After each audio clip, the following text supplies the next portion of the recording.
Hi, beautiful people. Welcome to the Fort Salem Library, where we read you your fanfiction. So sit down or don't, relax or don't, and enjoy these stories in a way you have not before. We at Fort Salem Library do not own Motherland Fort Salem or any of the related characters. The Motherland Fort Salem series is created by Elliot Lawrence and owned by Freeform.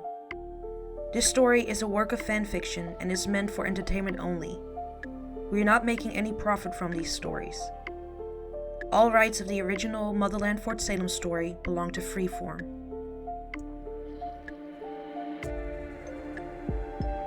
We also do not own All Secrets Keep or any of its original characters and storylines. We did, however, get permission from the author to read their story. This story was created and written by Lisbeth_1, and you can find the link in our show notes. This story is being read to you by Celine.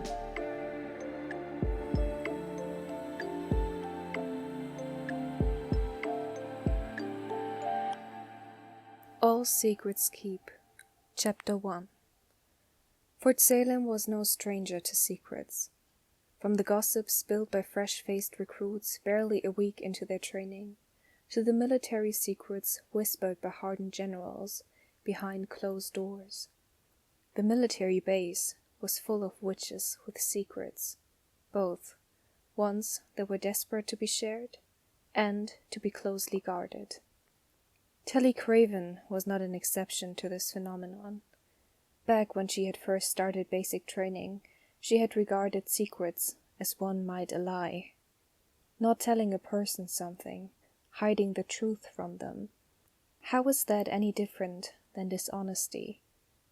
But now, after basic, after the Camarilla, after uncovering General Alder's own secrets and revealing them to the world, Telly understood the value of secrets more than anyone. Sometimes, secrets were to protect someone. Sometimes they were meant to keep yourself safe. And sometimes those secrets were something you buried so deep in yourself, unable to be voiced, because you knew the people around you wouldn't understand it if you did. Take for instance Cecilia, the tall, lanky brunette girl with wild green eyes who Raelle spent most of her days fawning over, giggling together and sharing doe eyes over the dinner tables in the mess hall. At least, that was what everyone else thought. Telly knew the truth, though, that behind those wild green eyes were the bright blue ones that belonged to Scylla Ramshorn, who had taken to hiding in plain sight as a first year at War College, so she could be with Raelle. And take Nycte's escape. As far as everyone was aware, the spree leader had escaped custody on her way to prison, and was currently being looked for by the military. But Telly and her sisters knew the truth, that Nycte was released by Petra and Anacostia and, in conjunction with the military, was currently leading her own fight against the Camarilla, with the help of the spree cells that were still active. And Telly had her own secret, one she had never uttered out loud, not even to her unit, one she hadn't even realized she had been holding on to until it was too late, and there was nothing left to do with it, except to hold on to it. And Telly held on to it so tightly that sometimes it would twist into her chest at night and make it difficult to breathe. The secret didn't matter now anyway, not after she was gone, not after Telly had made sure of that, had set into motion the events that led up to it. Telly's secret was her punishment, she decided, one she would carry with her for the rest of her life.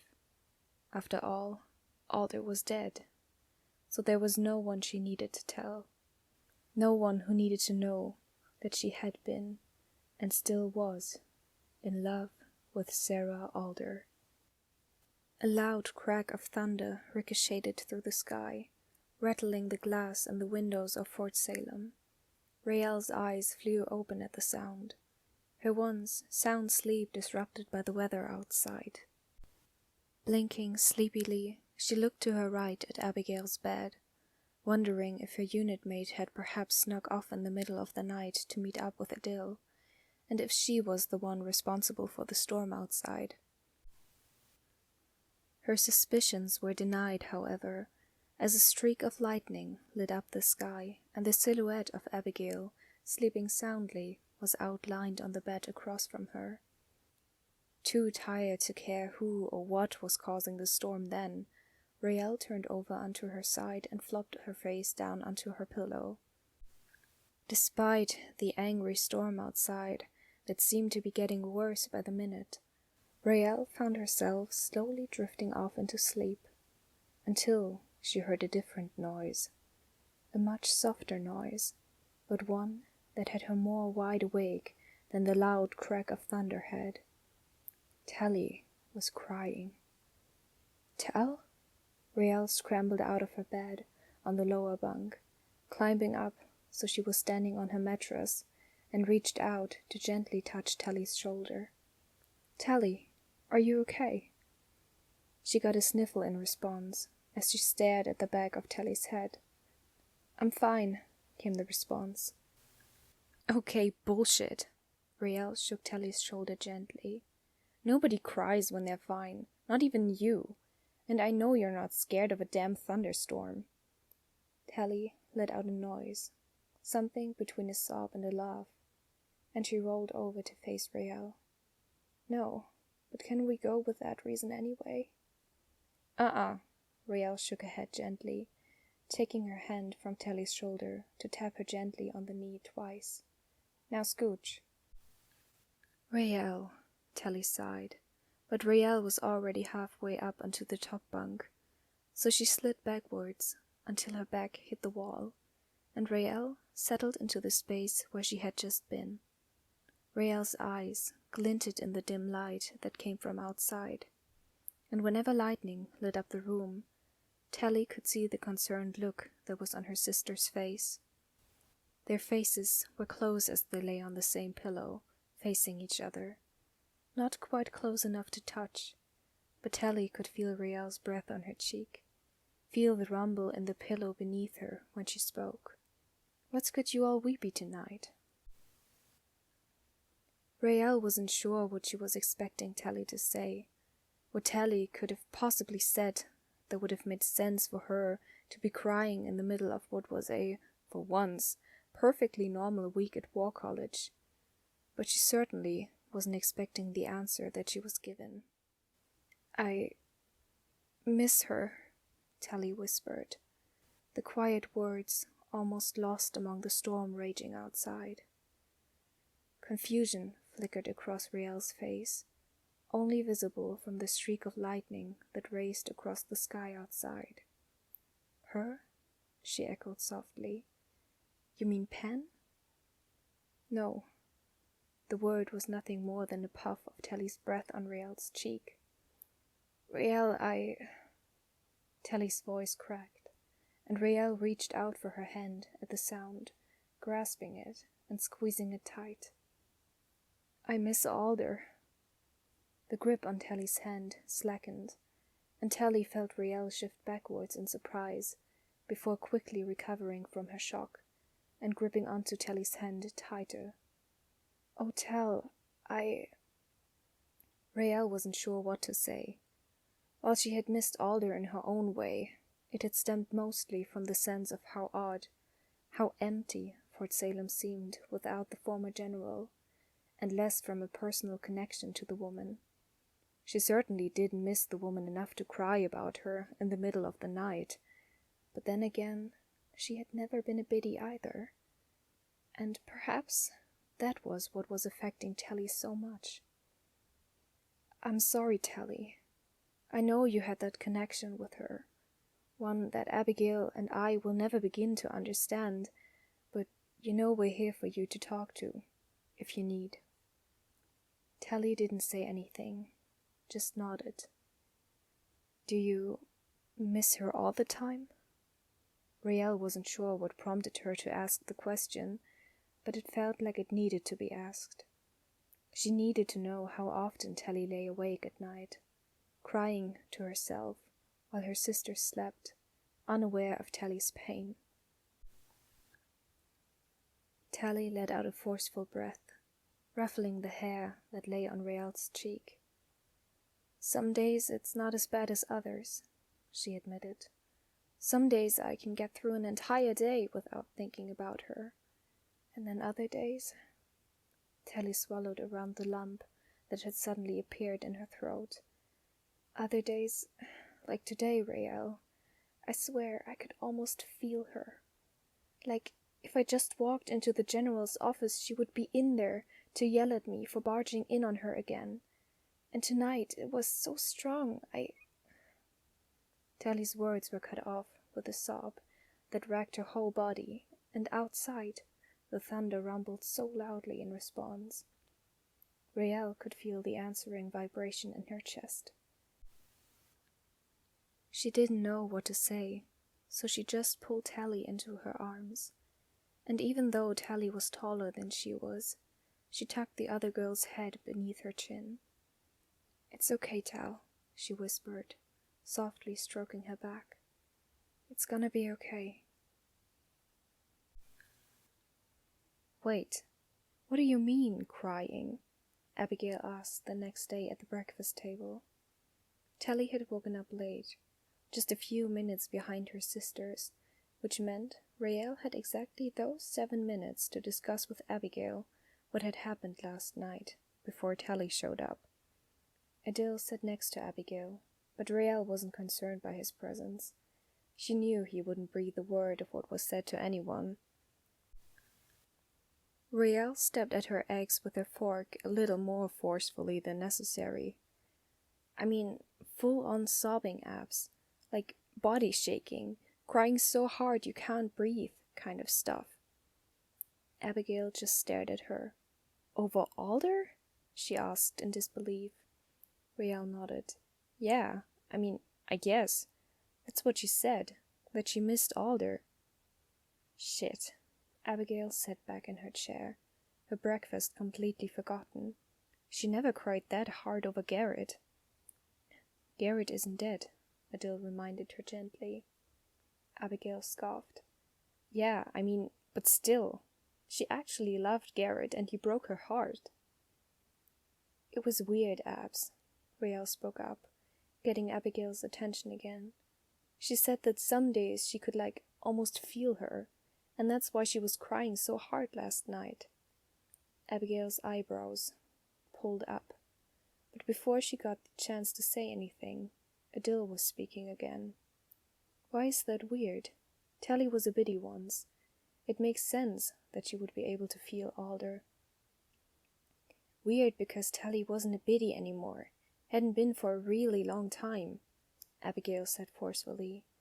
"And weird because even if she had still been biddied, Alder is dead." She hissed out the last word. "Biddy bond or not, Telly shouldn't be feeling her at all." They were connected, though, even after Telly returned to her normal self. Adil looked around the table at the two girls. She had those dreams, right? Alder's memories? Even after the bond was supposedly broken. You can't just get over something like that because the person you were connected to is dead.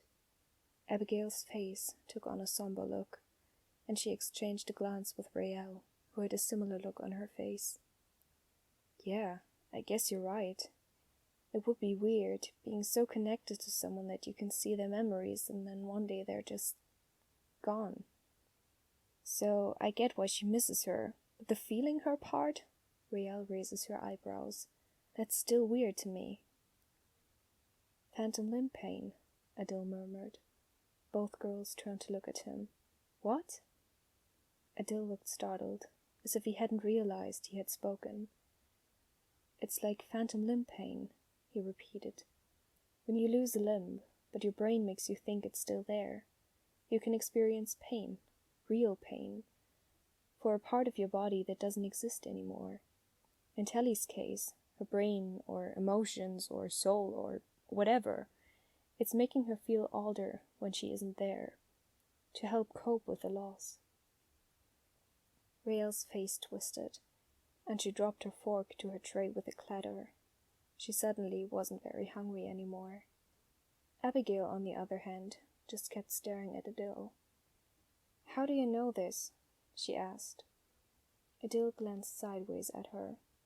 "We haven't used it recently, but the working of the biddy bond is known among my people. Granted, we don't call it biddy magic." "I didn't know that," Abigail said softly. "What do you call it?"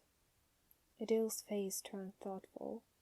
"There is no literal translation for it in English. I suppose the best translation would be bound by the soul."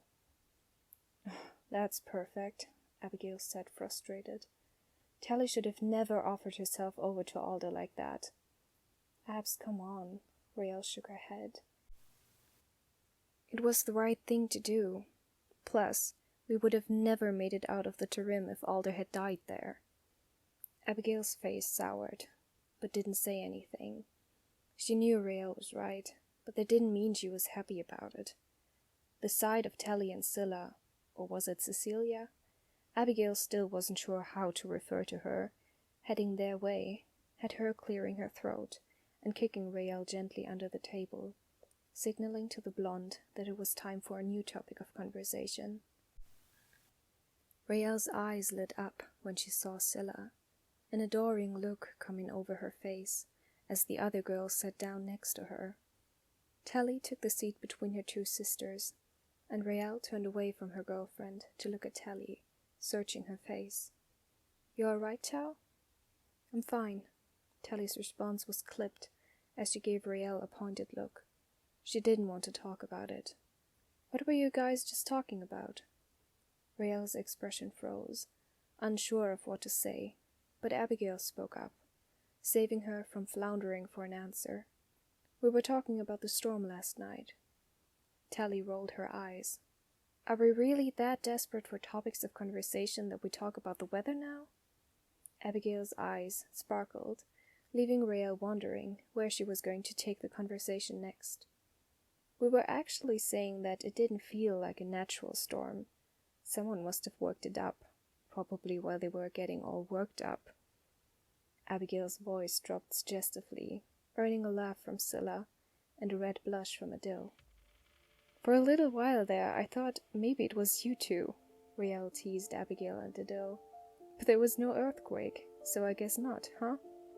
She winked at Adele, causing his blush to turn a deeper red, and next to him, Abigail smirked. "Oh, trust me," she said shamelessly. "When the storm is one of mine, you'll know it."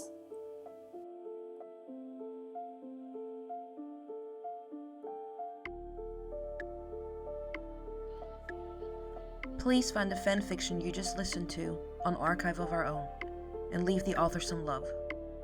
Without them, this wouldn't be possible, and we want to thank them from the bottoms of our hearts for creating these amazing stories and keeping the show alive.